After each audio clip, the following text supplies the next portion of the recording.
Before us is the main character and his younger brother, Tiho. The younger brother turns to the elder. He asks not to go to war. Everyone dies in war, he says. Our protagonist is touched. You have grown so much, brother. Don't worry, they won't trust such a simpleton like me with something serious. Most likely they will appoint a watchman or something like that.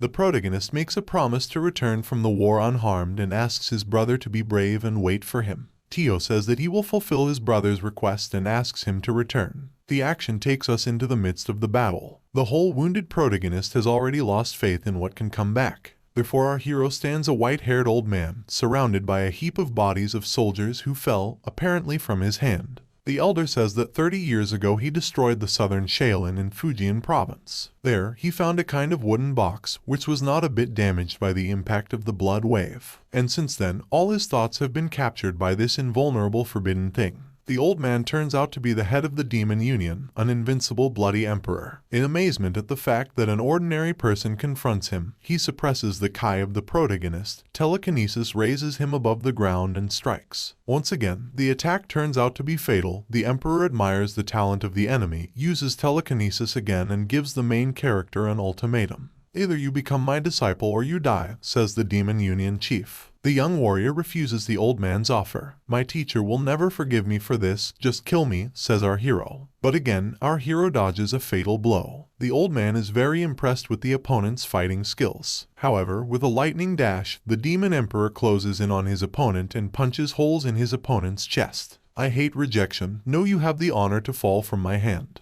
The long-haired man falls to the ground. The last thought slips through the head of his older brother. Who could have thought that my life would be so miserable? Tiho. The darkness dissipates and the man finds himself in a brightly lit space. He opens his eyes and is horrified and screams. Not realizing where he is in surprise, he discovers that his body is unharmed. A chosen, mysterious voice calls out to the hero, "You have been blessed and therefore I will give you everything I have." A mysterious, brightly glowing figure from behind informs. A small wooden box in the old man's hands begins to glow. A dead body soars above the surface of the earth. The demon emperor does not understand how this is possible. Without getting it, I tried everything. No. Who are you? In a rage, the head of the demon seeks to deliver another blow. A strange artifact touches the chest of a young warrior, a bright flash, followed by an explosion. Years passed, and the fierce battle flared up more and more. The war continued, mountains of corpses grew, blood flowed like a river. But suddenly the unexpected happened. The world's greatest demon alliance head invincible blood emperor was killed.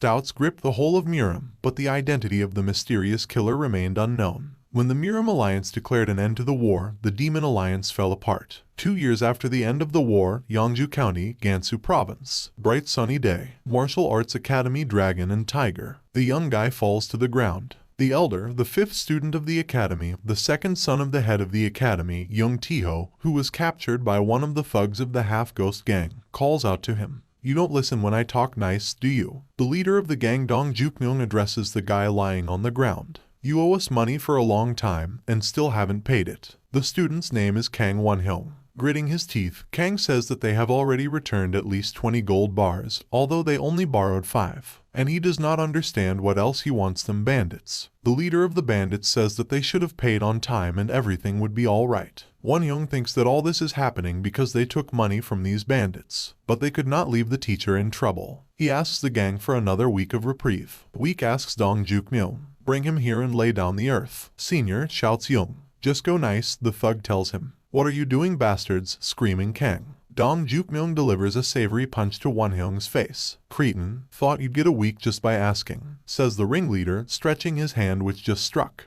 Did you put him down? He turns to his ward. Yes, the thug answers. Senior, Young Tio calls out to his comrade again, already lying on the ground. Okay, I'll grant your request, but it's not for free, says Dong Jukmyung. I will take his hand. Kang Won-hyung is horrified. He asks not to do this, says that he was wrong and will repay the debt sooner. 3. No 2. No, I'll get the money by midnight somehow. Dong Jukmyung disagrees and kicks Kang's chest. Then Won-hyung asks to cut off his hand instead of Young's hand. Dong Jukmyung disagrees again. You must get the money drawn, he is to Kang. Guys, make sure there is one even cut. Yes, Hyunam, the thug with a sword in his hand says to him in response. Don't move, otherwise I could cut off my head by mistake, says the bald bandit Young. Stop, Pleading screams Tiho. Swing the sword. Nuo, Kang screams. Tears well up in Young's eyes. A bloodthirsty grin appears on the face of a bandit with a sword. A lot of thoughts run through Tiho's head. If only the older brother were alive, he thinks. Unable to influence the situation in any way, Kang also begins to sob. Suddenly, with a whistle, the kunai crashes into the sword and with a whistle breaks the blade to the very hilt. The bandits are confused. "Who is it there?" yells the bald-headed brute in a voice pissed off with rage. "I was gone for a long time, but I did not think that in the small district of Yangju they would ask who I was." A man who has just arrived in time answers in a calm voice,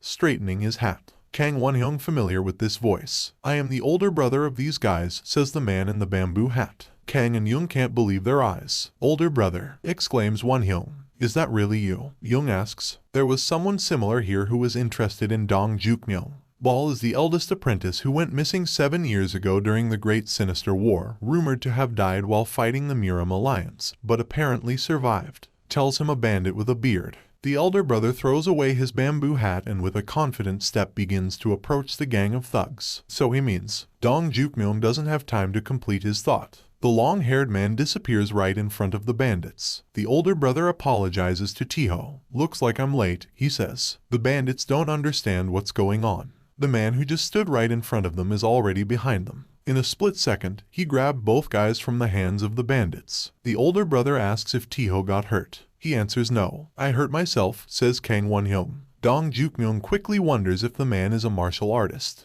Even if it's related to Miram's alliance, he's just a student at the village academy. It doesn't matter how strong he can be. The leader concludes, "It's not enough for you to make a mess in this sacred academy, so you still dare to hurt our precious little brother." The long-haired man addresses the bandits. The older brother is furious. The bandits cannot escape punishment. Dong Jukmyeong is horrified as he feels the desire to kill the man in front of him. "Damn, what are you doing?" "Grab it," yells the leader. The gang, following the order, rushes at the older brother. The junior students of the academy ask the man to be careful. With one lightning movement, the older brother dodges all the blows at once. A second and a furious blow arrives in the face of each of the attacking four. Dong Jukmyeong is at a loss, as are the younger students of the academy. The entire gang, with the exception of the leader, is lying unconscious on the ground. A long-haired man stands directly in front of the leader. "Dong Jukmyeong gives me the creeps. I can kill you right now, but I don't want to desecrate a sacred place." The older brother tells him, "Now I'll spare you, but it's not free. I'll take your hand." A quick swing and now the body of Dong Jukmyeong is already missing one limb. A scream full of horror and pain sweeps through the neighborhood. The older brother leans towards Tiho. He wants to make sure he's okay. Kang calls out to the man. "Second brother," seems to be menacingly refers to Won-hyung Sr. "What a relief that our little brother was not badly injured," the man says with an undisguised smirk on his face. "Big brother, it was me who got hurt," says Kang. He is overjoyed at how everything turned out, and despite his shabby state, he is really happy. A little later we see a long-haired man sitting in front of a sleeping old man. This is the head of the Dragon Tiger Martial Arts Academy, Young Ji-woon. The senior student of the academy realizes that the old man's body has a large amount of internal damage. Only a first-class warrior could do this. The man leaves the room and closes the door behind him. On the street, he meets another student from the village academy, the third student of Yang Seokjin. Yang is overjoyed that Big Brother is finally back. Why does it take so long for Seokjin to ask while hugging his big brother tearfully? The long-haired man tells Yang that he should rejoice, not cry. He's back. And then he notices the absence of the fourth student of the academy. Academy students find it difficult to answer where their fourth comrade is. The long-haired man doesn't understand the Trinity's doubts and asks Young Tiho to finally give an answer. Young reveals that Taeryung, the fourth student at the academy, joined the guard to earn money for his father's treatment, but disappeared 6 months ago. The academy students even sent people to find out where he was, but they didn't find any trace. The older brother says that he was gone for 7 long years, and not only did a bunch of loan sharks stagger around the academy and the teacher fell ill with internal injuries, but the fourth brother was gone. The man is extremely dissatisfied with everything that happened during his absence. The man thinks about how dirty this is. A tramp walking around the academies of traditional martial arts asks for a duel. Immediately after this, scammers appear under the protection of the gang.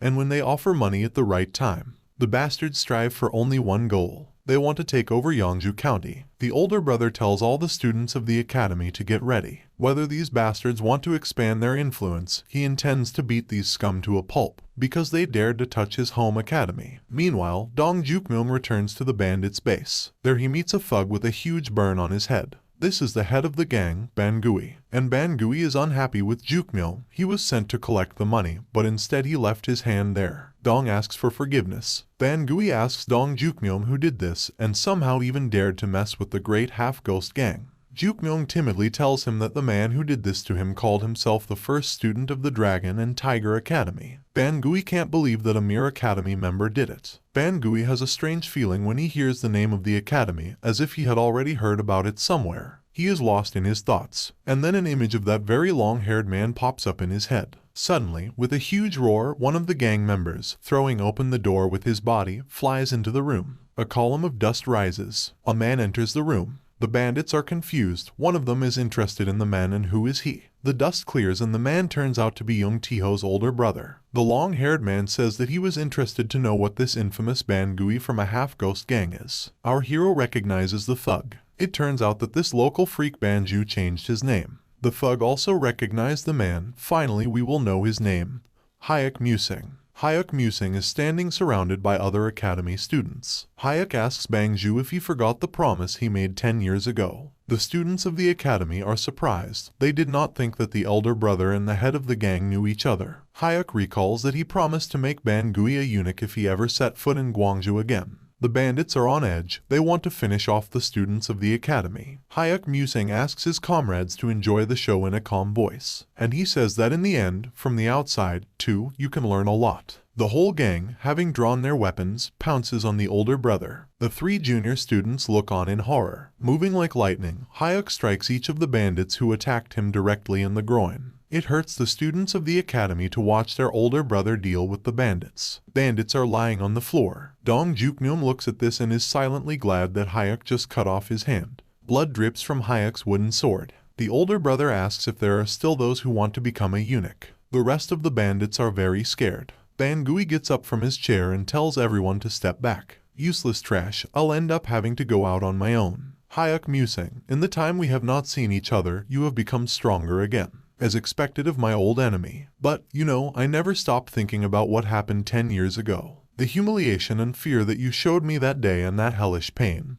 Bangui is already starting to scream at the top of his lungs. Hayek Musing coolly looks at the thug. Bangui's gaze is full of rage. The students of the academy are in suspense. The bandits, on the contrary, cheered up after the speech of their leader. Bangui clenches his fist, then suddenly falls to his knees and asks for forgiveness for everything. The students are in shock, the bandits are in shock. Bangui tearfully begs Hayek Musing not to make him a eunuch. The older brother is surprised and informs Bangui that he was going to beat him up and make him a eunuch, and then kill. Bangui listens in horror. Hayek Musing continues. He says that it's very touching to see Bangui kneeling in front of his subordinates, and that he will give the thug a chance. Is it true? Asks Bangui. Hayek Musing offers him 2 options, either knock out all the crap, or make Bangui a eunuch. Bangui chooses the first one. Hayek Musing beats Bangui hard. Then he gives him a piece of paper. What is this? Asks all swollen from blows Bangui. Hayek says that this sheet says that Bangui undertakes to return 150 gold bars that he illegally took from the students of the academy. Bangui, with a look of horror on his face, says that they did not take so much, but took only 20 ingots. Hayek Musing stabs him in the head with a wooden sword.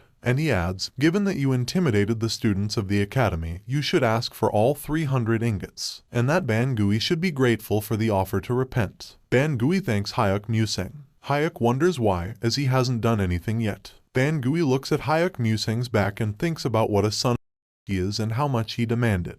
Hayek Musing abruptly turns around. Bangui looks away. What are you doing? Asks Hayek Musing. Do not understand what you are talking about. Bangui answers. Bring the money quickly, says Hayek. Right now, we need to check our supplies first. Bangui replies. Hayek Musing clenched his hand into a fist. What you said. He turns to the thug. Bangui immediately commands to bring the money. Yes, boss. Henchmen answer. A student of the academy says that the famous group Great Power is behind the half-ghost gang, and he is worried that today's events will have consequences. Hayek Musing comforts his younger brother and tells him that he has a plan.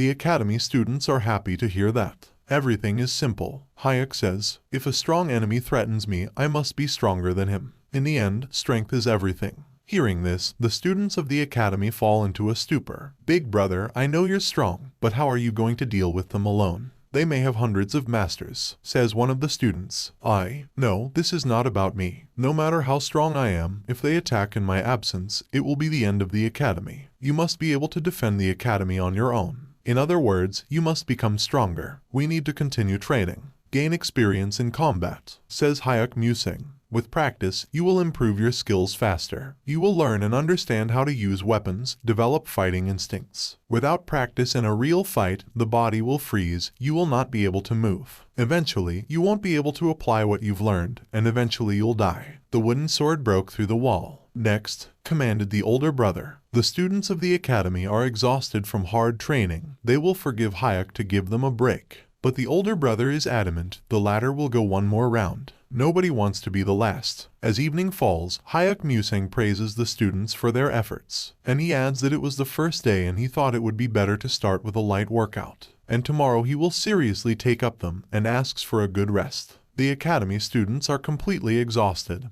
They can't believe it was an easy workout, and they think about tomorrow with horror. Young Seokjin, lying on the ground, asks the others if they have noticed how incredibly strong their older brother has become. They beat us even when we teamed up. Was he like this from the start? Young Taeho asked. He was famous for his strength, but now everything is different. Wonhyung answered. 10 years ago, there was a time when he single-handedly defeated 20 swordsmen, but was badly injured and almost died. And it was far from a one-sided fight like today, Young said. But today, he didn't even sweat, let alone get hurt. That's strange. Did he learn some secret technique? Kang summed it up. Hayek musing entered the room of the head of the academy. He once again carefully examines the old man, and he concludes that deep internal injuries without proper treatment have weakened his organs, and that the teacher would have died on the spot if he had been weaker. Only thanks to the sincere care of the students of the academy, the teacher managed to survive. But now he's on edge, and needs immediate treatment. Hayek musing puts the fingers of his right hand together and hits the streaker in the back.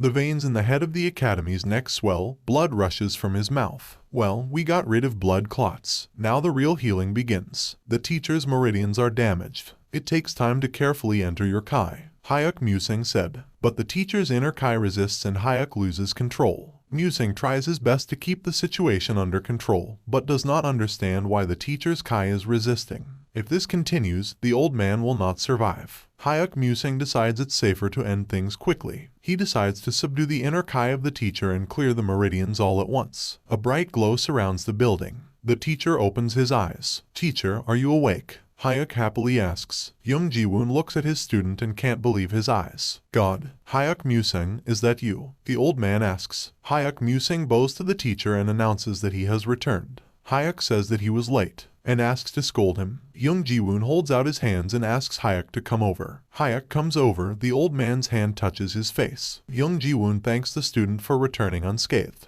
Tears well up in Hayek's eyes. We are transferred to the base of the Great Power grouping. Myung Hubin, the third-party head of the group Great Power, hits the table with a glass. What you said? A half-ghost gang got robbed. He exclaims angrily. Why is the Dragon and Tiger Academy still open? The head addresses his ward Ochisum, the local commander of the Great Power grouping. Ochisum replies that they cannot openly deal with them because the academy is affiliated with the Murim Alliance, and that Ochisum wounded the head of the academy under the pretext of a duel. But it looks like the senior student of Hayek Musang Academy has returned. Senior student, so he's not an academy teacher, asks Myung Hubin. Ochisum replies that it was Hayek Musang who beat up all the members of the half-ghost gang. Do you want to close your eyes to this? You must understand, you can't let someone who stole from us live. Send Iron Demon Commander Gok Chijil to take care of him. Commanded by Myung Hubin. Use the old method, challenge him to a duel. When that bastard dies, send a ghost gang to get rid of the Dragon and Tiger Martial Arts Academia. Adds the head. I understood you. Ochisum answers. Make sure the Murim Alliance has no reason to interfere, says Myung Hubin. It, answers Ochisum and closes the doors behind him. Myung Hubin thinks about how stupid Hayek Musing is. Hayek barely survived the sinister war, and he shouldn't have come back to die in vain. The plot brings us back to the academy. The villains came to deal with the students, but were defeated. Are you the leader of the local villains? Hayek Musing asks the man in the red jacket. How dare you? Do you think you can just leave? Do you know who is behind us? The bandit says in response. Hayek Musang orders him to deliver a message to the patrons. Yangju district under the jurisdiction of the Dragon and Tiger Fighting Academy. If you climb to us again, something unfortunate will happen, says Hayek Musang and kicks the villain with his foot. We are transported to a local tavern, where two men gossip about how the students of the academy defeated the villains last night. It looks like the Dragon and Tiger Martial Academy did their best again. Apparently their leader became a cripple, says the man in the red coat. Wow, not long ago they expelled a half-ghost gang. They only have 5 masters, right? I'm sure those bastards have at least 50. The interlocutor answers him. Master Hayek is back. Since ancient times, he has been known for his incredible combat abilities. The man in the red coat continues the dialogue. His interlocutor says that this is really reassuring. So many have already been hurt. But that's not all. Looks like they gave the money to the extortion victims of those scoundrels. Continues the man. Why didn't you say this right away? Do you know how much they took from me? Goes to the cry of his interlocutor. But I was going to tell you about it, he says in response. And with an exclamation, wait for me, Dragon and Tiger Academy. There is another victim. A man in a green coat runs out of the tavern. The man in the red coat, impressed by everything that has just happened, summarizes that, apparently, peace has finally returned to Yangju County. People are crowding around the academy. Someone screams that he is from a fabric store, and that 10 silver bars were taken from him. Another yells that he's from a farm down the road, and that 10 silver bars were taken from him and the territory was destroyed. I have 1 gold bar, and even a memorable gift from my father. There is a scream from the crowd. The crowd asks for their money back. The students ask them to calm down and wait. The students understand that the crowd is on edge, and they can't control it. And then Hayek Musang appears. He asks everyone to calm down. The crowd calms down. Young Tiho is surprised. His older brother spoke rather quietly, but everyone heard him even over the noise. I am well aware that you all suffered at the hands of those scumbags. They undermined your business and work, robbed, demanded payment for protection. Because of the threats, you got into huge debts. I'm sure many of you have climbed into a debt hole. However, I, Hayek Musang, have returned. I will see to it that you never again suffer from such evil people. I will protect Yangju and bring back the old days when we lived in peace. Therefore, I ask you to forget all sorrows and listen to our diligent students. If everyone waits their turn and leaves one at a time, we will try to pay you back as we should, said the man leading, calming the crowd. An old man comes out of the crowd. Elder O, people's voices are heard. He reproachfully addresses the crowd. Shame on us, they helped us without any payment, and we raised such a fuss here. The old man comes up to Hayek, takes his hands and thanks the man. Really, I'm sorry, Musang. Thank you very much. All this became possible thanks to you. Should have started with this, says the old man. Hayek says in response that this is his job. The crowd is encouraged by the old man's speech. The old man turns to Hayek again. Musang bends down to listen to the old man and it turns out that the old man did all this to be the first in line. You said to go out one by one, so I'll get the money first. Hehehe. The old man says with a sly grin on his face. The crowd was dumbfounded by this turn of events. Is this the Dragon and Tiger Babel Academy? Asks a man standing in the crowd. Hayek Musang says yes and asks who is asking. Old Mano is worried about his place in line. A man in the crowd grits his teeth bloodthirstily and says, you seem to be the Hayek Musang I heard about. Yes, it's me. Hayek replies, and I'm just a stranger. I came to challenge the senior student of the notorious Dragon and Tiger Martial Arts Academy, says the stranger. The students of the academy are surprised. They recognize in the stranger the same wanderer who wounded their teacher. Hayek didn't think that he would be challenged so soon after he had just dealt with 2 gangs. Musang realizes that this is far from being a random wanderer, and invites a stranger to come in. The crowd is in turmoil. Are they going to fight? The stranger casts a cursory glance at those around him. The usual village academy. Nothing that I had to come all this way for, he muses. Hayek Musang still introduces himself to the stranger. The stranger calls his name in response. His name is Gok Chijul, and Gok Chijul still doesn't understand what's so dangerous about Hayek. But then Hayek turns to Yang and informs him that he will enter the duel. Yang is shocked at this turn of events. Gok Chijul says it's up to the older student to fight. Gok gets angry. It seems to him that Hayek is mocking him in this way. Musang, in turn, says that a senior student of a famous academy cannot immediately accept the challenge of a simple wanderer. This made Gok Chijul very angry. How dare you? Who do you think I am? He says. Hayek Musang asks the wanderer who is he. Gok Chijul is slow to respond. Maybe you have a high rank or something like that. I wonder who are you? Hayek asks. Gok Chijul, barely holding back, replies that he is just a wanderer. Hayek turns to Yang and says that it looks like Gok is a bit of that. Yang is wary that Chijul can hear them. So, I guess everything is settled. Yang Seokjin, stand up.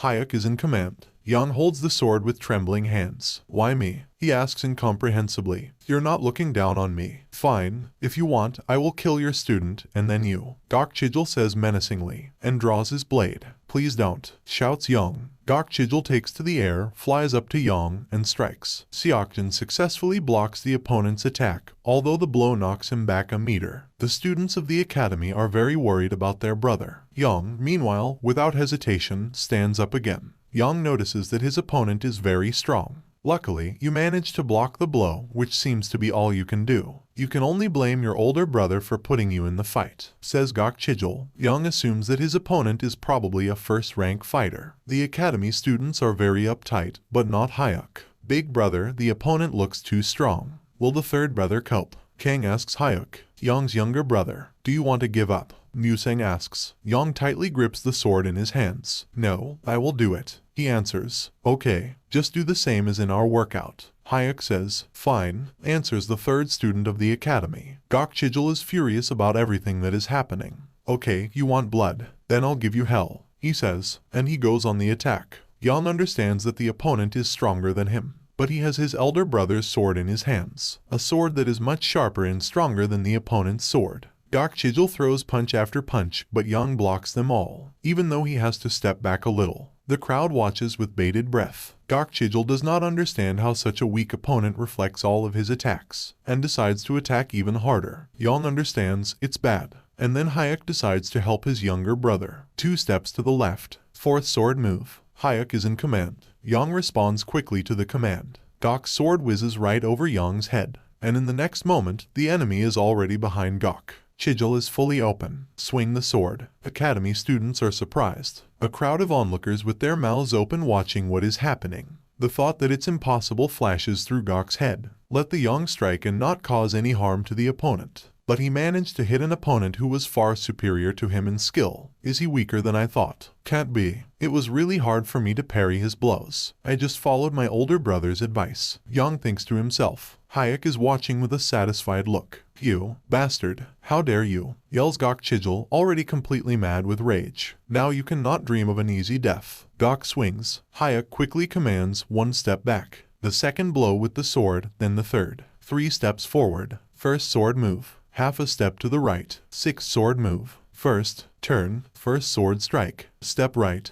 Yang immediately follows all the instructions of his older brother and it works. Hayek continues shouting out commands to Yang, and Yang is delighted with how accurately Hayek predicts everything. He understands that he just needs to trust Musang and follow his instructions. Lunge, and Yang's punch hits the mark. Blood waters the earth. He wounds Gok Chijul in the right shoulder. Guess this is the end. Don't you think it would be too difficult to fight me at your level? Hayek addresses Gok Chijul. Bastard, what were those tricks? Otherwise, how could this crappy academy do such a thing? Shouts Gok. Chijul notices how Hayek's expression changed after his words. With monstrous force, Hayek strikes the villain in the chest. Chijul flies a few meters away and falls to the ground, dropping his sword. I would just let you go, don't talk too much. Yes, how dare you look down on our academy? Hayek asks. Chijul is horrified. He thinks that now Hayek will finish him off, and asks for mercy. Hayek glances at the crowd of onlookers. Now I will spare you. Get out of my sight, says the older brother. Hooray! The whole crowd shouts. Chijul hastily retreats. Master Hayek is so cool. He is so strong. I will send my son to the academy too, and please take me. Shouts come from the crowd. The crowd starts chanting Hayek's name. Meanwhile, Chijul is running as fast as he can, and he thinks about what he should immediately report. Hayek Musang is incredibly strong. He is dangerous, and suddenly a figure with a sword appears behind him. The blade cuts through the air. The blow hits the target. Chijul falls. I'm sorry, but I can't let you come back and report me, Hayek says. Musang's body floats above the ground. Musang continues, I can't let go of someone who can bring trouble to our academy in the future. However, if you answer my question, I'll make it painless, Hayek says. Chijul looks at Musang with horror in his eyes. We are transported to the dungeon. A young guy is being tortured with a red-hot poker. He screams in pain. Ready to speak, asks the masked man who is torturing him. What do you want me to say? Asks the prisoner. Who is the bastard who sent you to spy on us? Asks the scoundrel in the mask. I repeat, I don't know what you mean. I came to Yun County as an escort to earn some money. I don't even know anyone here except for the employer. The guy answers in an exhausted voice. The masked man turns around and looks questioningly at the third person in the room. The masked scoundrel prepares to draw his blade and says, if this is true, then you are lucky. You will regret it. The prisoner cries out. These words confuse the masked scoundrel. My older brother will never forgive you, says the guy. He turns out to be the fourth student of the Dragon and Tiger Martial Arts Academy, the first child of the head of Young Ji-woon.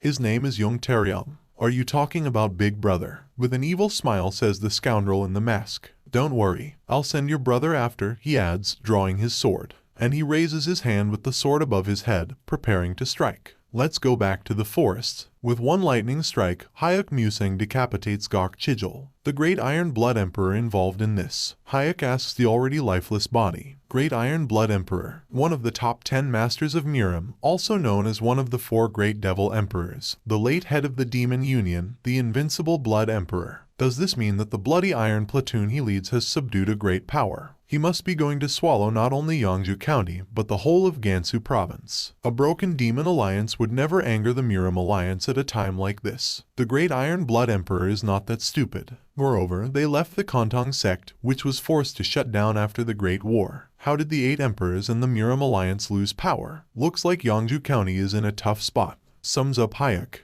and comes back. It's already quite dark. Meanwhile, the head of the Dragon and Tiger Martial Arts Academy is standing in the yard by a tree. He touches the barrel and says aloud, Mistress, are you doing well there? I thought that by this time I would have joined you, but I could not. Please forgive me. I don't know how, but Musing brought me back and cured me. I hope you will be happy to see me in the future. How did this skinny little boy who didn't really eat anything grow so much? You would be very proud of him too. Musing is back. The academy, and indeed the whole village, perked up. We seem to have received about 20 applications for admission thanks to the morning performance. His success makes me think that the academy is going back to the old days. The fingers of the hand forcefully compress the bark of the trunk. But one boy is missing. My eldest son went to earn money to save his infirm father. Is he starving or is he hurt? Why can't I contact him? Tae-ryung. Hayek Musing had already returned to the academy courtyard, and I heard everything the head said. Musing remembers the day the lady died. The dying woman lies on the bed. All the students of the academy and the head leaned over her. Tae-ryung, Tiho, you are still so young. I am so sorry, the woman says. The students cannot hold back their tears. Mom, don't go, asks little Tae-ryung. Musing, says the woman. Yes, milady. Hayek replies. Will you listen to my last request? She asks. Yes, milady. Musing answers her. I tried to love all 3 students as if they were my own sons. So God forbid you take care of my Tae-ryung and Tiho as if they were your brothers. How would the poor lady, who would have to go first, do it? The woman says. Musing tightly clenched his right hand into a fist. Yes, milady. He answers, already crying uncontrollably. Thank you. Thanks to you, I can safely close my eyes. The woman says her last words. Musing sat down at the table. There is a sheet of paper on the table. He takes a brush in his hand. And he thinks that after the great sinister war, he promised himself countless times that he would never write to him again. But the scammers targeting Yangju County and the missing 4th brother. Now is not the time to worry about accidents. With quick movements, he writes on a piece of paper, this is a request. Please keep it a secret. White Tiger. The next morning comes. A homeless, smelly man walks the streets and sings songs at the top of his voice. We see Musing with a letter behind him. He is doused with water, the mistress of a local street eatery. Shut up.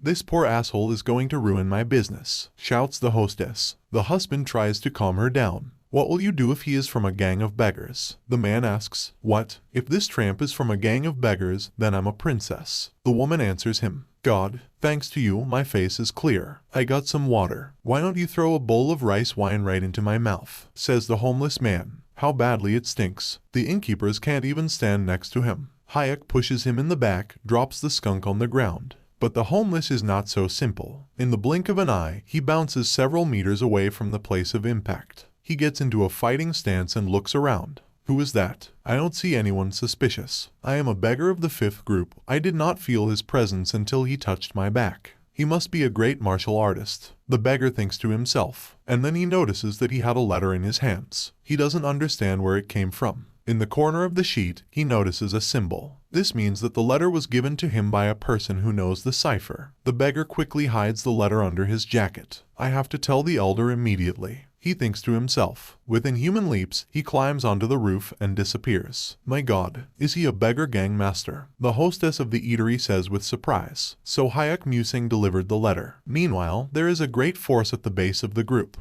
Manhwa squeezes his hand in anger and the glass that was in it shatters. What you said? Even he was defeated. Mayang asks his ward. Yes, sir. The news has already taken over all of Yangzhou. The whole city is talking about the duel, and the popularity of the martial arts academy is only growing.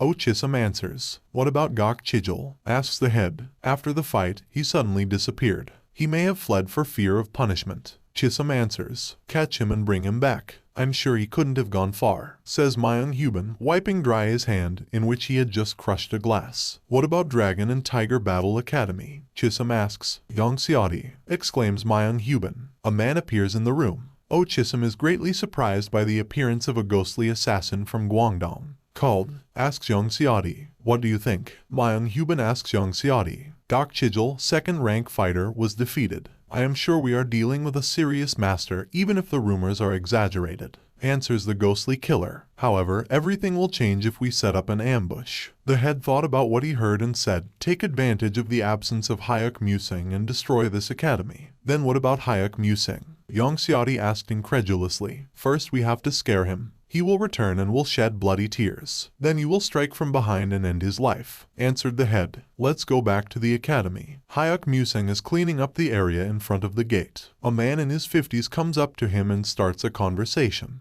How do you clean the street yourself, huh? You need to entrust it to someone else, says the man. Hayek tells him that he has been doing it himself since he was young. The man notices how hardworking Hayek is and says that Musang is very similar to him in his youth, which is very embarrassing for his older brother. A young girl is watching this dialogue from the open window of the building opposite. The red-haired beauty is clearly puzzled by something. Mistress, you've been sitting here for 2 days now. What are you waiting for? An elderly servant named Papa turned to the lady. Do you think people can change? The lady asked. What do you have in mind? Not understanding what it was asked the servant. Their character. He was so cold, like ice. And now he smiles broadly, greets everyone and talks sweetly. Like a different person, said the young lady thoughtfully. This usually happens when a person is on the verge of death, isn't it? The servant replied. The lady looked at her with a murderous look. What's the look? Many people say that people change before they die. Why else? The servant replied, embarrassed by this look. Hayek turns sharply towards the chatting ladies. Women, afraid that they will be noticed, hide under the window. But Hayek is not looking at them, but at the kite hovering over the domo. Finally, this is it. The thought rushed through the head of the elder brother. Musang informs his interlocutor that certain problems have arisen and he urgently needs to go. Hayek gives the broom to Kang and tells him to guard the academy while he is gone. Have you been waiting for it? The servant asks, looking at Musang. Mistress very much to ask her to bend down quickly. Isn't he a student of a simple combat academy? Why should the precious treasure of men, the greatest Miram family, watch over him? Asks Papa, who said I'm following him. It's just that I haven't prepared yet. The young mistress answers embarrassedly. And then the red-haired girl notices a man on the street. She saw young Xiati. The killer approached Kang, who was sweeping the street in front of the academy gate, and spoke. It's amazing how worthless this combat academy is. Kang asked who was standing in front of him. Looks dangerous. He also showed up as soon as his older brother left. Thought the student. It's immediately obvious that you're barely above the 3rd rank. Who would have thought that you would defeat Gok Chijul? Young Xiati said. I asked who are you? Kang repeated his question in a slightly trembling voice. If you are suddenly looking for a duel, please leave. Our academy does not accept any challenges. He added. What? The killer's face broke into a bloodthirsty smile. Don't worry, I'm not here for that, he said, and quickly flew up to Kang. The academy student tried to block the punch, but it didn't work. The killer easily broke the broom in half and delivered a strong blow to the stomach. Kang about 10 meters and slammed to the ground. 2 other students and the head of the academy ran out to the noise. Kang is on his knees, hands on the ground. A large blood clot comes out of his mouth. The assassin drew his blade and began to move towards the student. We have to be on the same level to call this a duel. You are all just crawling insects, Yang Xiati said. An aura of bloodlust surrounded him. Xiaoqian and Tiho drew their blades and prepared to fight back. Enough, shouted the head of the academy. The power level of the Dragon and Tiger Academy may be low, but we are still part of the Murim Alliance. If you don't want to create problems for yourself, leave now, he said. My god, how scary. You say part of the Murim Alliance. I guess I have no choice. I must kill all of you, Yongxiati said.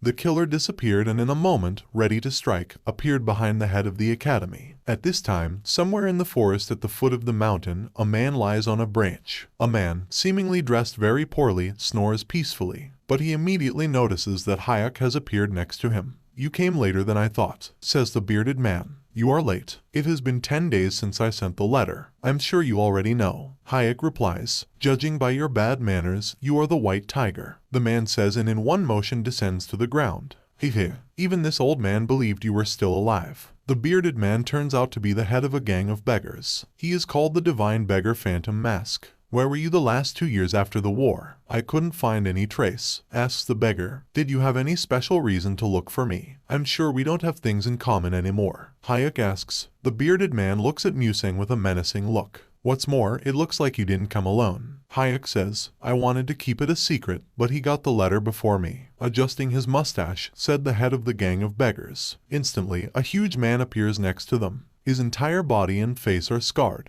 Your senses are still sharp, white tiger. No, probably even sharper, says the big man. This is a member of the Special Forces squad of a gang of beggars. Number 8. Hayek asks. The big man clenches his fist and says, well, then let's see if your skills have improved. The big guy puts all his strength into one hit. Hayek, without moving a centimeter, easily stops the opponent's fist with his hand. The men look menacingly at each other, but the next moment, the big man's face breaks into a smile and he hugs Hayek tightly. You're really alive, white tiger. I am so glad to see you, says number 8. Men don't hug. If someone sees, they will think that we are close. Freeing himself from the hug, says Hayek. Oh, come on. You make me feel sad. Wasn't I the closest to you of the 4 guardians? The big man asks offendedly. The 4 guards. How could I call someone my friend first? Remembering the past, says Hayek. Suddenly, the head of a gang of beggars soars into the air, and with the heel strikes the top of the big man. Hey number 8, you bastard. How dare you create a gust of wind in front of your teacher? Do you think I should be covered in dust at this age? The bearded man asks angrily. Hayek was taken aback by what he saw. I was so glad. An old friend I thought was dead has returned. Why does the greatest beggar gang master have to be so stingy? Holding his head, the big man asked the teacher. What? Because of you, the new clothes that I haven't put on for 2 years are covered with dust. And you still call me mean. Perhaps I should kill the student I cared for 20 years. Inflicting blows on the head of a big man, said the head. Number 8 was your student. Musang asked in surprise. Exactly. It's embarrassing, but he's my only student. I thought he would become more prudent after a few tasks, but...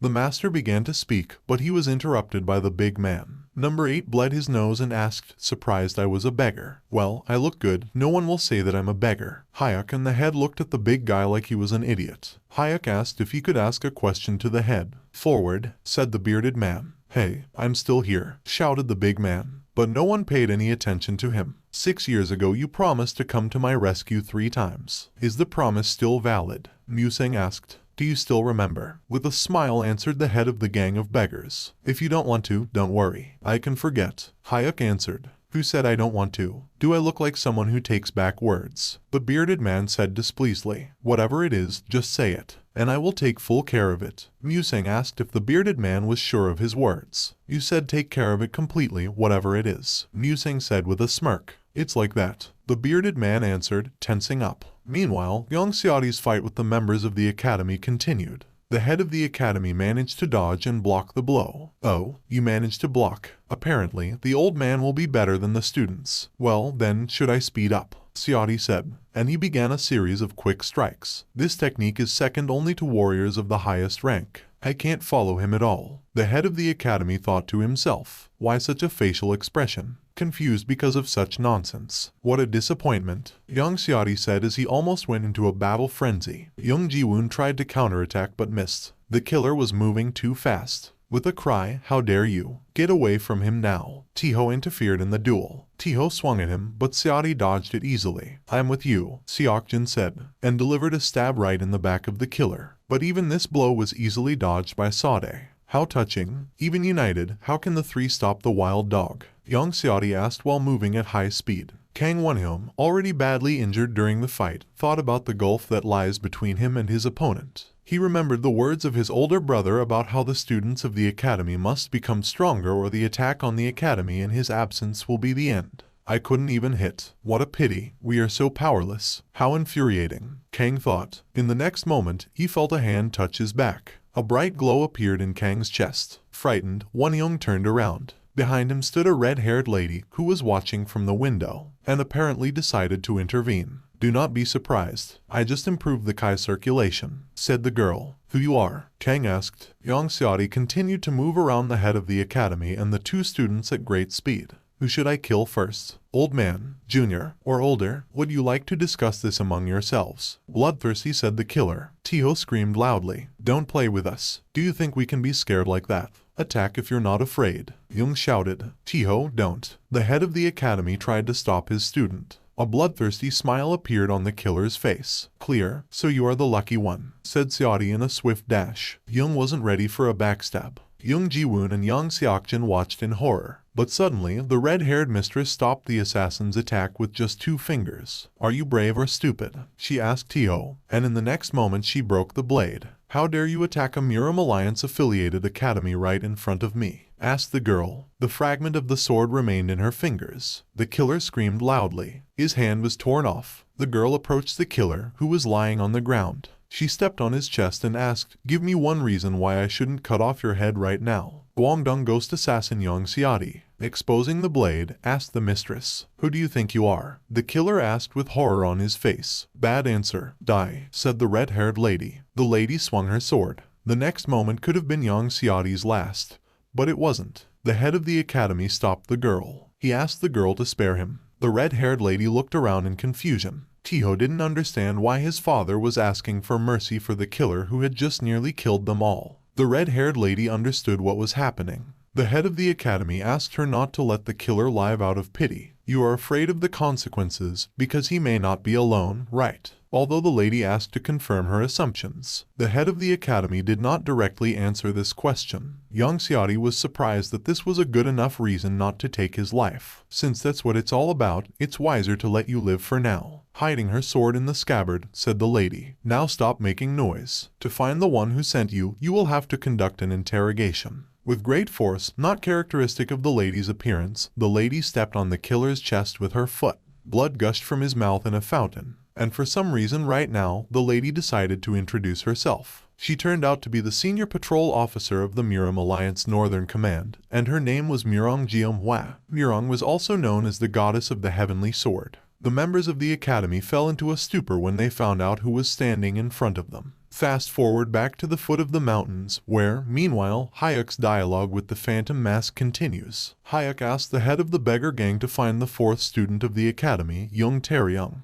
Hayek's request confused the beggar. I just need to find this child. Right? Asked the ghostly mask. Hayek replied that even a small hint would be enough, and that if the child is found, then the promise to come to the rescue can be considered fulfilled. A big guy intervenes in the dialogue. In his opinion, Hayek is wasting 3 teacher help cards. The big man says that he does not understand how you can spend as many as 3 cards to find a simple person. Hayek replies to number 8 that he is not just a person and that this is extremely important. The head of the gang knocks out his student with 1 blow for daring to intervene in the conversation. And he says that this boy is probably very important. Once Hayek asks to do his best. Also, he says that it is too much to equate 1 request with 3, and he defends only 1 promise. Hayek replied that he would be waiting for news and was about to leave, but the bearded man stopped him. The beggar asked if Hayek really believed that the war was over, and after the question, he ordered the thug standing behind him to lower his fist. The apprentice recovered from his master's blow, but the master easily noticed his presence. The big man did not dare to disobey the instructions of the mentor. Hayek, on the other hand, hesitantly replied that the war no longer concerns him, and asked that he no longer be entangled in the affairs of the Miram Alliance. Musang left the line of sight of his interlocutors with 1 jump, which impressed them incredibly. The head of the beggar guild did not even notice this movement. He asked aloud, has the white tiger always been this strong? Afterwards, the head of the beggars told his student to look for the child that Hayek asked for, and said that he would take care of the other part of the request himself. The big man decided to parody Musang, and also turning around, said not to involve him in these matters anymore, for which he received a strong blow right in the nose. Hayek, meanwhile, had already returned home and was dumbfounded by the sight of his little brother wiping the blood from the floor. Tio called out to his older brother. Hayek rushed to his younger brother and asked what happened. Tio started to say that shortly after Hayek left, Mrs. came. But Hayek interrupted him in mid-sentence and filled up with a bunch of questions. Hayek grabbed Tio's face and asked him if he was okay, what happened to the teacher, what happened to the others. The younger brother was confused by such pressure from Musang and mumbled that everything was fine with him. Hayek said he was too careless and didn't think there would be any problems if he left for a while. The younger brother said that the second brother was wounded, the rest were also in danger, until the senior patrolman appeared. The lady called herself the chief patrol of the Miram Alliance. She defeated the enemy and locked him up for interrogation. The older brother was surprised. Why would a high-ranking official enter the village academy? Tio replied that he didn't know why, but the lady said she was just passing by. Hayek said thoughtfully that he didn't think the Miram Alliance commissioner was noble enough to do all this out of concern for Gansu. And then he added that he must first thank her and asked where she was. Tio replied that he was waiting for his brother's return to tell him about everything, and that now she is having tea with her father. Hayek listened to his brother, told him to finish cleaning and go to rest, and went to the head of the academy. The head of the academy was talking animatedly with the guests. He was very surprised that the lady's companion was Papa Samami, a dragon staff warrior, one of the best Miram masters. And he said that the academy was blessed, because who would have thought that members of the upper circle of the Miram would come to their rescue? Papa said that the head of the academy was absolutely right, the mistress personally offered to help, and that he should be forever grateful. With this, Papa greatly embarrassed her mistress. The young lady stepped on her foot to stop these laudatory odes, and Murong embarrassedly said that there was nothing to talk about, she was only doing the work of a senior patrol. She tried to take the conversation in a different direction. Murong said that the tea is just magical, but her ploy didn't work. The head of the academy said that Papa was absolutely right and that he must repay such a favor. The old man bowed to the young girl and again thanked her for saving her. By this action, he greatly embarrassed his interlocutors. At that moment, Hayek knocked on the door of the room and introduced himself loudly. The head of the academy told him to enter. Hayek opened the doors of the room. "Heard our savior is here," Musang said. But then he saw who was sitting in the room, and he was very upset about something. The head of the academy introduced Hayek to his interlocutors, and he asked his student to introduce himself. But Hayek for some reason will throw a shiver. The teacher could not understand what had happened to his ward. Murong got up from the table and walked over to Hayek. The man looked away. The girl walked closer to him. "White tiger," said Murong, gently touching the man's face with her palms. Murong didn't try to hold back her emotions as tears rolled down her beautiful cheeks. She hugged Hayek tightly and said that they finally met. Hayek was clearly not indifferent to Murong. In the memoirs of a man, the old days themselves surfaced. Sunny day on the shore of the lake Yanxi. Her red hair, the way she put her hand on his arm, her smile, and how she addresses him, White Tiger. All this time, the girl did not let him out of her arms. Hayek gathered himself, put his hands on the girl's shoulders and pushed the lady away. Musang said that this may sound rude, but he is being confused with someone else. Murong couldn't believe her ears. Hayek continued to stick to his line.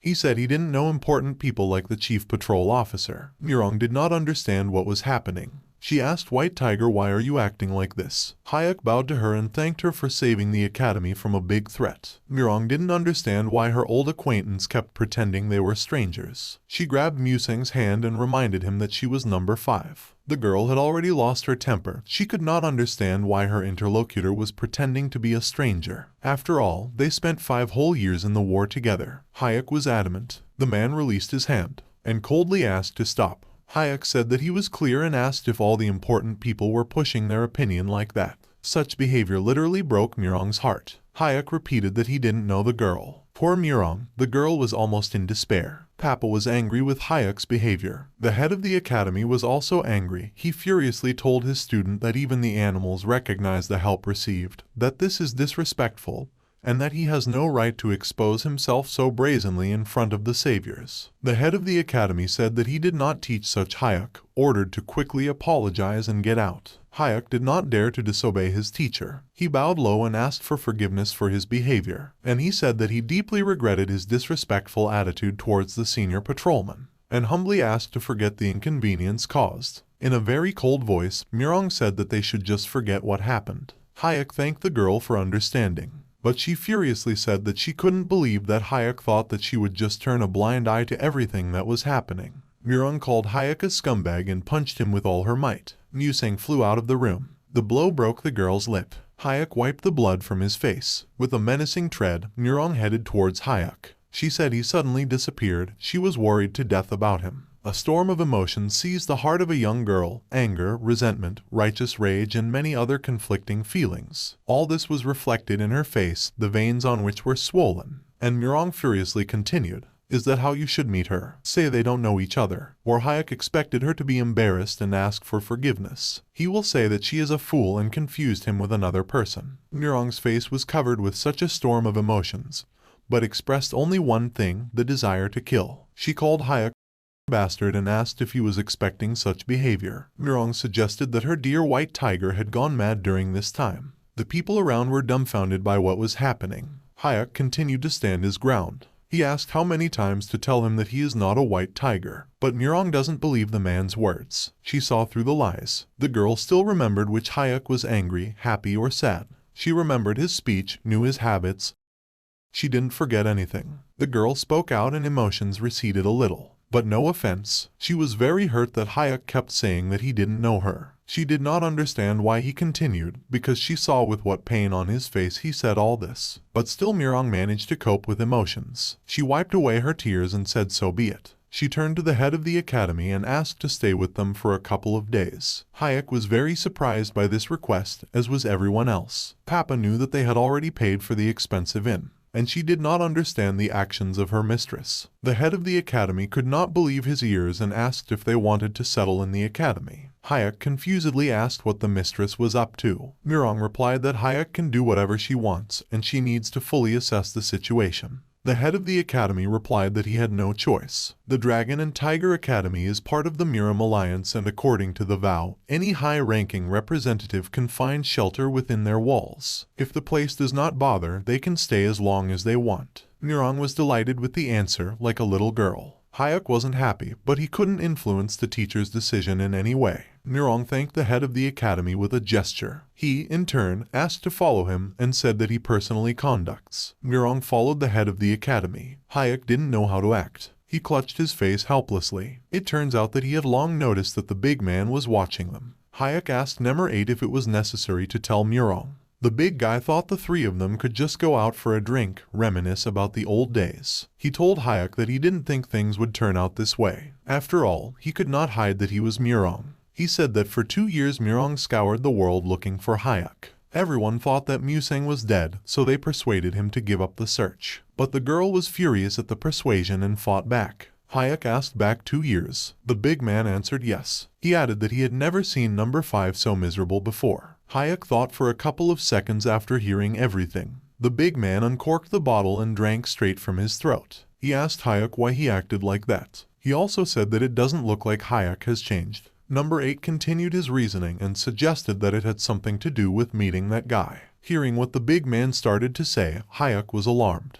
Musang turned around abruptly and covered the big man's mouth with his hand. The big man could no longer utter a word. He did not understand what was happening. Hayek warned him to watch his words, beware of the consequences. At that moment, the big man felt that Hayek was much stronger than him. Hayek informed the big man that he was the only one in the whole world who knew about this meeting. The big guy knew that Hayek was at the bottom of the upper class 2 years ago and couldn't figure out how Musang got so strong. Hayek said that if number 5 found out about the meeting, it would be the big man's fault, and he asked if he understood number 8. After Hayek removed his hand from the face of the big man and asked for forgiveness, saying that he got a little excited, that he was tired and he needed to rest. The big man was very impressed with the force with which Musang grabbed him. Hayek snatched the bottle from the big man's hands, after which he thanked him and said that he could not ignore his friend's generosity. The big guy said it was his Chinese wine. He had to go through a lot to steal this precious wine from the teacher. Number 8 was very annoyed at the loss of the precious bottle. But Hayek didn't care and left in a hurry. The big man scolded Hayek in annoyance, yelling at the whole area. The plot takes us to one of the premises of the academy, where, coughing and bleeding, the assassin Yang Xiaodi sits tied to a post. Xiaodi hears footsteps behind him. The killer does not see the intruder. He is very alarmed and asks who has come. The killer is completely sure that the door has been closed all this time. He does not understand when a person managed to enter the room.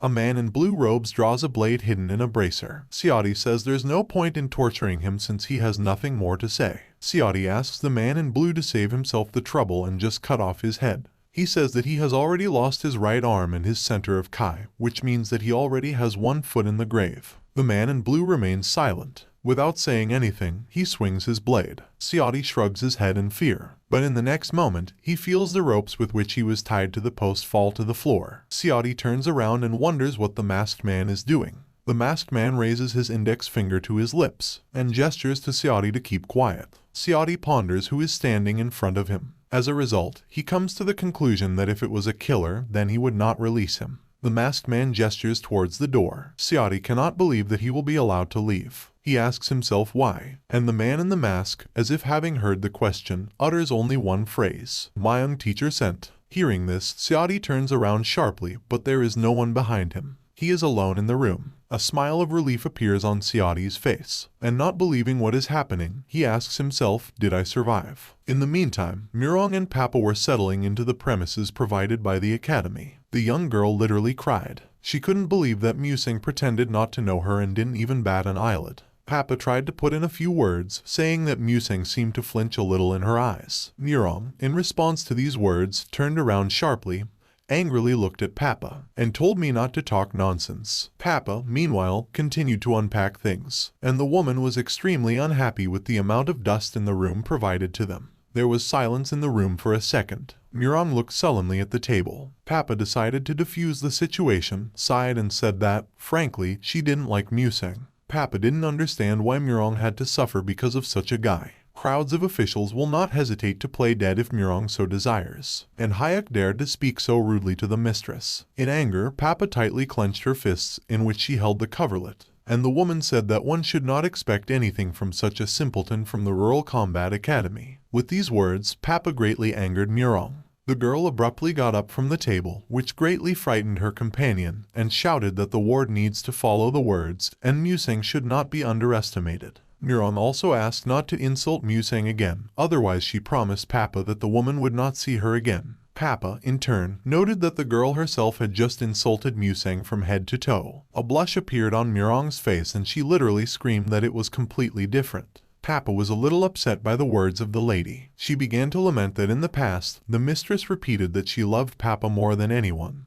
But compared to some guy, she was just a worthless old woman. Murong listened to these lamentations with a displeased face, but suddenly she realized that she no longer felt the presence of the ghostly killer Gondun. Murong immediately rushed to the street. There, she saw an unconscious academy student who was guarding the ghostly assassin. And wide open doors. Murong burst towards the student. She was very worried about the guy, for she knew how much Musing cherished his brothers from the academy. Murong took the poor boy by the breasts and asked loudly to wake up. Papa watched with bated breath. Murong became agitated and lost her composure. She struggled to ask the boy to wake up and did not stop shaking him. And now Seokjin was about to open his eyes, but he immediately received a slap in the face, and then another and another. Murong beat the poor boy, and at the top of her lungs asked him to live and open his eyes. Papa was speechless for a second, but came to her senses and with a loud cry stopped this mockery of poor Seokjin. The poor fellow's face was terribly swollen from the heap of slaps that Murong tried to bring him to his senses. Papa explained that Seokjin had a deep sleep point activated. Murong anxiously asked, why didn't he wake up then? Papa suggested that the student was just sleeping very soundly. Finally, Murong let poor Seokjin go, but she did it very sloppily, and the student hit the back of his head hard on the floor. Murong cooled down her ardor and, already in a calm voice, was glad that the student was not injured.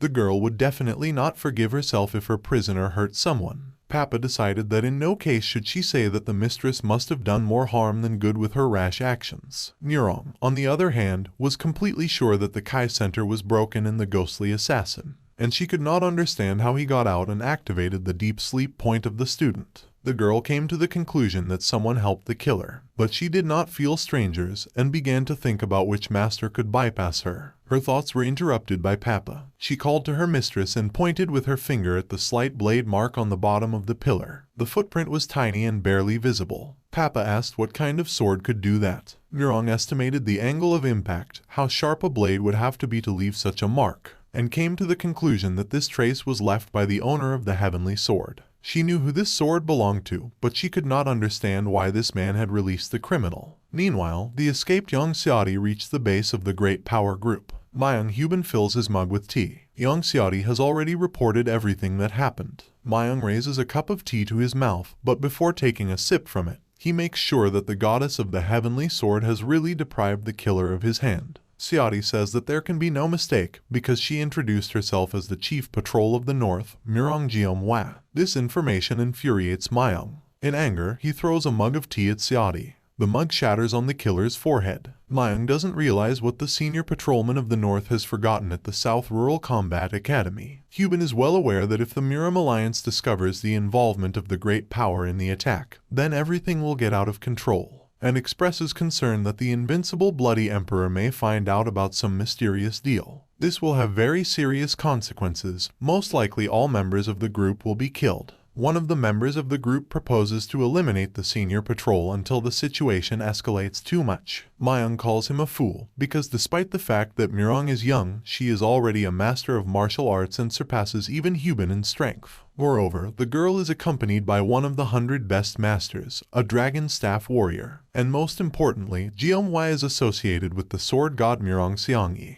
They will not emerge victorious from a fight with one of the 10 strongest in the world. Xiaodi is convinced that anything can be done. The assassin says that even though Murong recognized him, few people know that he worked for a great power, and there is no evidence linking him to the group. Xiaodi says that luckily the Mayang man saved him before being interrogated. And then it turns out that Hubin has nothing to do with saving Xiaodi. The killer is surprised. He asks who it could be. This someone turns out not to be a savior at all. Xiaodi's head is pierced from temple to temple by a thin steel thread. The killer shifts his gaze and sees that this was done by his savior, who turns out to have followed him. Mayang does not understand why he did not feel the presence of this person. The man in blue robes pulls the wire from Xiaodi's head, and with a perfect movement wraps it around the index finger of his right hand. Xiaodi drops dead. Mayang is well aware that if the game first aimed at him, then in place of Xiaodi could be himself. Mayang asks the man in blue if he is an assassin, and for what purpose he came. The man in blue takes off his mask and says that he has no purpose. He is just a wanderer who has come to challenge a great power. One of the great power members recognizes the man as Hayek. Mayang is surprised that the same academy student he was told about is standing in front of them. The ward says he's sure he looks exactly like the sketch, but it's not mentioned anywhere that he's an assassin. Museng is very relaxed. He even yawned. Mayang is trying to distract Hayek by talking and is already preparing his whip for a blow. Hubin says he never would have thought Museng would come here alone. And what kind of assassin will come out of the shadows into the light? You must be looking down on us. In the next moment, Mayang takes out his whip and strikes. The very tip of the whip is rushing at great speed directly to Hayek's face. Museng makes it clear with all his appearance that he does not see any danger in the people around him. Hayek stops the attack without straining, grabbing the whip with his left hand. Museng says that it looks like the pointless chatter is over. Mayang can't believe his eyes. His whip has been stopped with his bare hands, and he cannot escape. Hayek says that he will take this attack as an acceptance of the challenge, and he warns that today he is in an extremely terrible mood, and he asks not to be offended if he suddenly injures an opponent. Chisum rushes to the rescue. He concentrates the Kai in the palm of his right hand and dashes straight at the Hayek. During his attack, he yells for Hayek to release Mayang immediately. Hayek decides to comply with the demand, but does so in his own way. He does not just let go of the whip, but redirects all the energy of the blow and flings the whip directly into the palm of the ward. The whip slams into the palm of your hand. Yes, with such force that the ward is thrown back. Mayang has been watching impotently all this time. Chisum asks with a grin how Hayek dares to pull off such stunts. But Museng doesn't care about these words. The face shows no emotion. Hayek slams the bandit to the floor with a quick kick of his right foot. Mayang is horrified. He knows that Chisum has defeated high-ranking fighters more than once, and Hayek dealt with him with one blow. Museng says that it seems that one has already knocked out, and he does not know what to do now, because he has not yet vented half of his anger. An animal grin appears on Mayang's face. Hubin admits that he looked down on Museng, but who knew that there would be such a master in the Rural Martial Academy? Mayang promises to show all his might. Hayek doesn't fall down and asks Hubin to do it already. Mayang collects all his Kai and promises to knock Museng down. Mayang uses the Dragon Blood secret technique and strikes the Demon Crimson Whip with a thunderous blow. At great speed, cutting through the air, the whip rushes towards Hayek. Musang didn't even move. Myung knows that even a high-ranking experienced warrior can't block this blow and counts on Musang not to get out unscathed. Hyuban sees that his attack has already almost reached the goal. He is confident in his victory, and in vain. Hayek fully read all the movements of the whip. He unsheathed the blade hidden in the bracer, and in an instant he delivered an incredible number of blows and ended up behind his opponent. Hayek chopped the whip to shreds. Myung, looking at the bits of his whip falling to the ground, begins to question who Hayek really is. But he was not destined to hear the answer. With one blow, Hayek blows the head off the shoulders of the third-party leader of the Great Power Group. Hayek answers the question and says that he is a senior student of the Dragon and Tiger Martial Arts Academy. The head hits the floor at the same time as bits of the whip. Flames cut through the darkness of the night. After a couple of minutes, the fire is already brightly illuminating everything around. It's on fire outside the hall. The one in the hall in which the bodies of Myung and Chisum lie. Boats of the group are running and bustling around the hall. Someone is yelling to warn the head. Kwak Jiang, head of Great Power, Devil Lord, Iron Leg, listens to the report. He asks where the fire came from and what the hell is Myung Hyuban doing. The head of the inner hall, Wang Chisun, replies that he's sure Myung was in his quarters, but the fire is so strong they can't get inside. Kwak Jiang orders all forces to contain the fire after reporting the damage, and if they find Myung, send it to him. Wang Chisun listened to all the instructions and hurried to leave. Quack is alone. He takes a deep breath and sinks into his thoughts. The head is extremely dissatisfied with everything that is happening. He thinks about the fire, thinks about how improperly the palace is being looked after. Suddenly, someone throws a severed head at his feet. Jiang looks at this head and realizes that it belongs to Myung. Alarmed, Jiang asks who is there. Hayek is already sitting behind him, in a mask, all clothes in drops of blood, and answers the question. He says that he is the one who will save Jiang today. Don't forget to subscribe and hit the like button. It's crucial for our future content and upcoming exciting videos. Your support means the world to us. Thank you in advance.